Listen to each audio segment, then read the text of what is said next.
fica difícil de enxergar qual é o propósito desse filme, a não ser, claro, arrancar mais dinheiro dos fãs que vão ter que pagar ingresso para ir ao cinema. Programa Em Cartaz, um oferecimento Topázio Cinemas. Olá! Quando você vê, já é quinta-feira. E se é quinta-feira, tem estreia nos cinemas. E se tem estreia nos cinemas, você vê aqui no Em Cartaz. Hoje nós temos 4 aqui para trazer para você. Então faça a sua inscrição no canal. Por favor, não esqueça o like no vídeo. Não esqueça o like no vídeo. E vamos falar de cinema. Bom, falando das estreias, a nossa primeira e principal delas não poderia ser outra que não Star Wars, o Mandaloriano e Grogu. Afinal, se tem Star Wars na parada, dificilmente alguma coisa que esteja estreando junto será maior. Esse novo filme dá sequência à série do Disney Plus, The Mandalorian.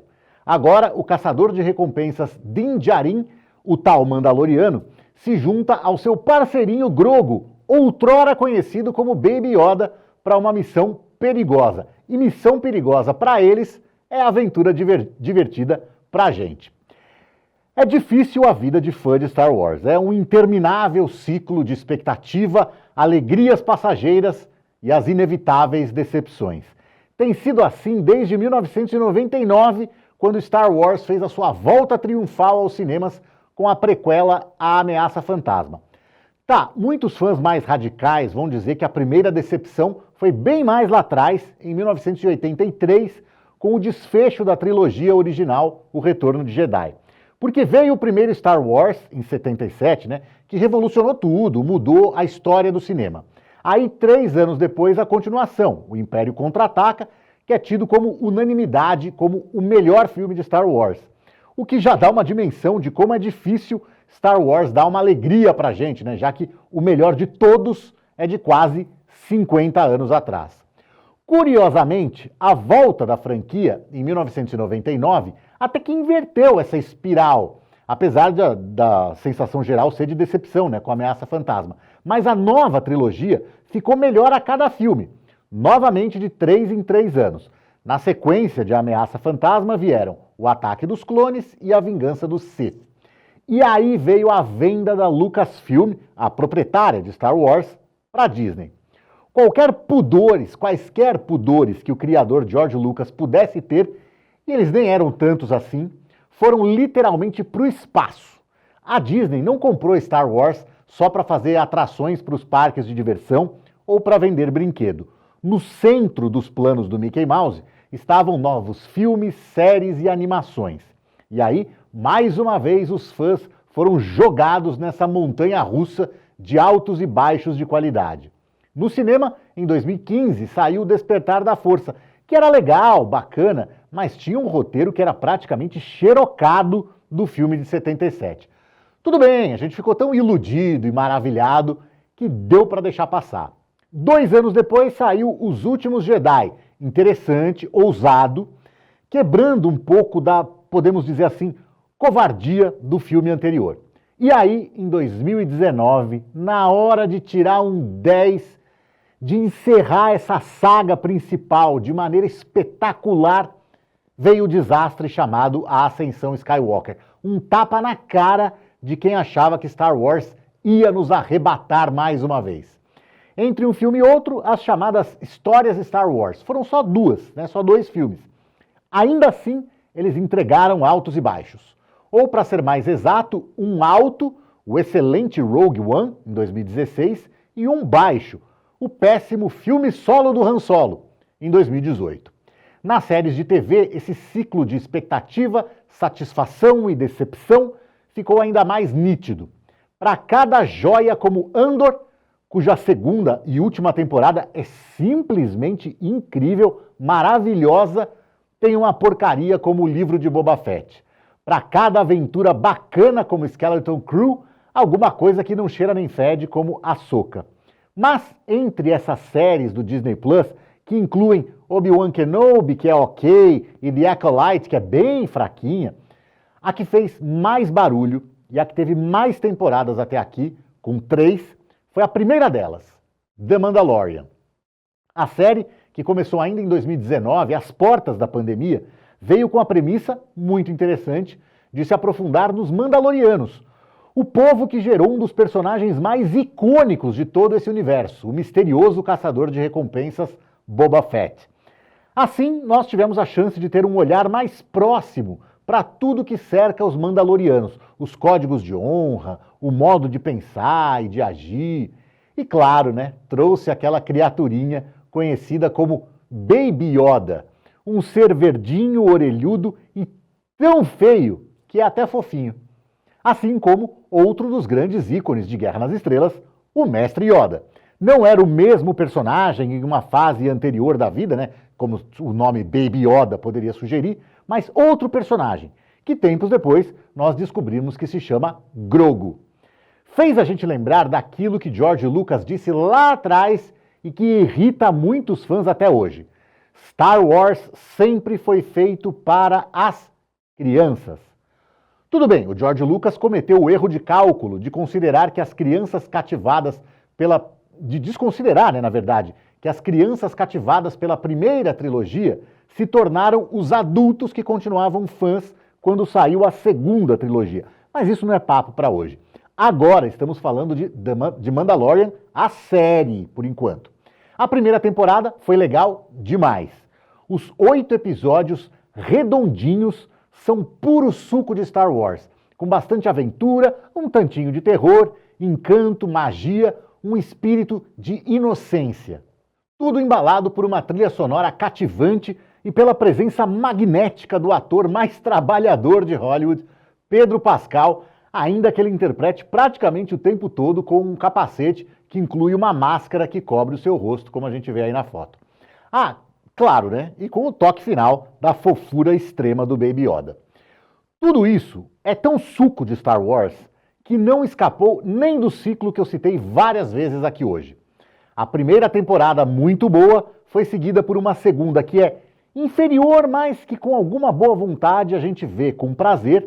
E aí, espremendo a fruta até não poder mais, vem uma terceira que, se não chega a ser exatamente ruim, também nunca empolga e termina sem deixar saudade. Apesar disso, a ideia era produzir uma quarta temporada, mas os planos foram abandonados e trocados por um longa-metragem para cinema. Esse longa-metragem para cinema. O que é uma decisão que eu acho bastante estranha, porque ela chega justamente no ponto mais baixo da série. Fica difícil de enxergar qual é o propósito desse filme, a não ser, claro, arrancar mais dinheiro dos fãs que vão ter que pagar ingresso para ir ao cinema. Só que aí é que tá. Esse é um grande desafio que está colocado para a Disney. Será mesmo que o tão maltratado fã de Star Wars está mesmo disposto a pagar um ingresso, que muitas vezes é caro, fora todos os outros gastos que envolvem o programa que é ir ao cinema, para correr o risco de ver um episódio de série de TV, que com alguma espera ele poderia ver dentro da assinatura que ele já paga todo mês no Disney Plus? E esse risco aumenta com a absurda evolução estética e de valor de produção das séries, principalmente na era do streaming. É uma coisa que funciona para os dois lados. Por um lado, a gente vê uma série em um Disney Plus da vida e pensa, uau, que ótimo, né? Parece cinema. E parece cinema mesmo. Por outro lado, quando a gente tem essa qualidade toda em casa, o que sobra para o cinema?